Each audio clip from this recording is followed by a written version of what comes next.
सौभाग्य की एक बात यह है कि ईरान युद्ध का एक मोर्चा तो ईरान सीधा ही जीतता हुआ दिख रहा है, क्योंकि उस मोर्चे पर अमेरिका की हालत क्या हो गई है वो एक ऐसी खबर से पता चल जाता है जिस पर ज्यादा लोगों का ध्यान नहीं गया यहां पर, लेकिन अमेरिका में उस पर हाहाकार मचा हुआ है। और अमेरिका में हाहाकार इसलिए मचा हुआ है क्योंकि अमेरिका के एयरक्राफ्ट कैरियर पर हाहाकार मचा हुआ है।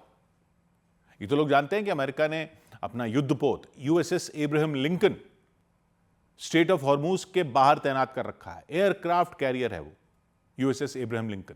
एयरक्राफ्ट कैरियर मतलब समुद्र में तैरता हुआ हवाई अड्डा, एक तरह से एयर स्टेशन है, उससे हवाई जहाज भी उड़ते हैं। यानी है तो वो पानी का जहाज, लेकिन उससे उड़ाए जाते हैं फाइटर प्लेन अटैक करने के लिए।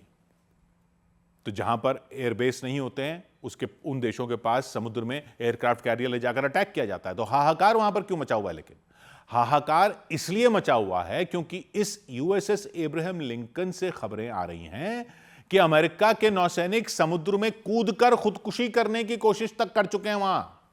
जी, अमेरिका के नौसैनिक समुद्र में कूदकर जहाज से भागने की कोशिश तक कर चुके हैं। क्यों? क्योंकि वो कह रहे हैं कि वो तंग आ गए हैं। 260 से भी ज्यादा दिन हो गए हैं उन्हें समुद्र में रहते हुए, 9 महीने हो रहे हैं, मतलब पागल हुए जा रहे हैं वो। मानसिक तनाव चरम पर पहुंच चुका है उनका। उनके परिवार वाले अमेरिका में हल्ला काटे हुए हैं कि इतने लंबे समय तक समुद्र में किसी को नहीं रखा जाता। अमेरिका की नौसेना का आधुनिक काल में कोई भी मिशन इतना लंबा नहीं खिंचा है। रिकॉर्ड तो बन रहा है, लेकिन नौसैनिकों की हालत खराब हो रखी है। नौसैनिक अपने परिवारों को चिट्ठियां लिख रहे हैं कि उनको वापस नहीं भेजा गया तो वो समुद्र में कूद जाएंगे। ऐसी भी खबरें आ रही हैं कि कुछ एक कूद भी गए थे, हेलीकॉप्टर से रेस्क्यू मिशन चलाया गया, उनको निकाला गया। अमेरिकी सेना की पश्चिम एशिया में जो कमान है उसको कहते हैं सेंट्रल कमांड, उसका मुख्यालय है उधर। उसके मुखिया हैं एडमिरल ब्रैड कूपर। उनको खुद जाना पड़ गया यूएसएस एब्राहम लिंकन पर। ये पूरा एक हवाई अड्डा है एक तरह से, एक समुद्र पर यूएसएस एब्राहम लिंकन। इस पर 5000 लोग तैनात हैं, 5000 से भी ज्यादा। और ये 8 महीने से ज्यादा हो गए निकले हुए से, 9 महीने होने जा रहे हैं। पिछले साल नवंबर में यह जहाज अमेरिका के सैन डिएगो से निकला था। शुरुआत में इसका मिशन इंडो पैसिफिक इलाके में था, यानी दक्षिण चीन सागर और आसपास के इलाके में।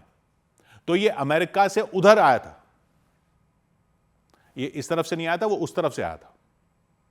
अमेरिका से उधर आया था, प्रशांत महासागर की तरफ से। दिसंबर में ये गुआम में थोड़ी देर रुका। ये अमेरिका से उस तरफ प्रशांत महासागर की तरफ से आया था, गुआम में रुका। गुआम अमेरिका का एक मिलिट्री बेस है प्रशांत महासागर में।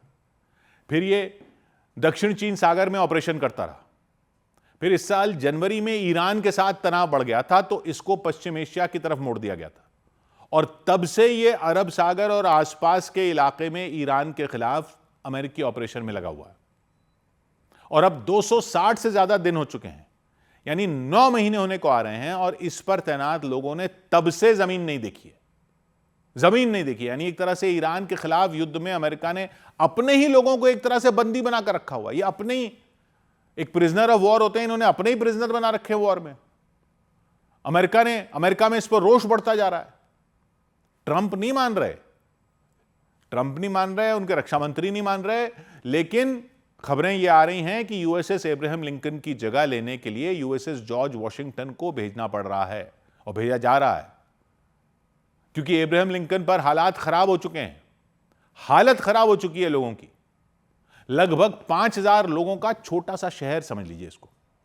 इसमें लगभग 3000, मान लीजिए कि 5000 हैं टोटल, 5000 से ज्यादा, 3000 समुद्र में जहाज को चलाने के काम में से जुड़े होते हैं, और बाकी लगभग 2000 वहां से फाइटर प्लेन उड़ाने के काम में जुड़े होते हैं, मोटे तौर पर। इसमें हर तरह का सपोर्ट स्टाफ भी मिलाकर बता रहे हैं, क्योंकि इतने सारे लोगों का 3 टाइम का खाना बनता है, नाश्ता बनता है, इतने सारे किचन हैं इसमें। अंदर ही समुद्र के पानी को साफ करने के लिए डिसैलिनेशन प्लांट लगा होता है। भाई पानी कहां से आएगा? अंदर साफ पानी चाहिए ना। इतने सारे लोगों के लिए पीने का पानी चाहिए, खाने पकाने के लिए पानी चाहिए, नहाने धोने के लिए पानी चाहिए, कपड़े धोने के लिए पानी चाहिए।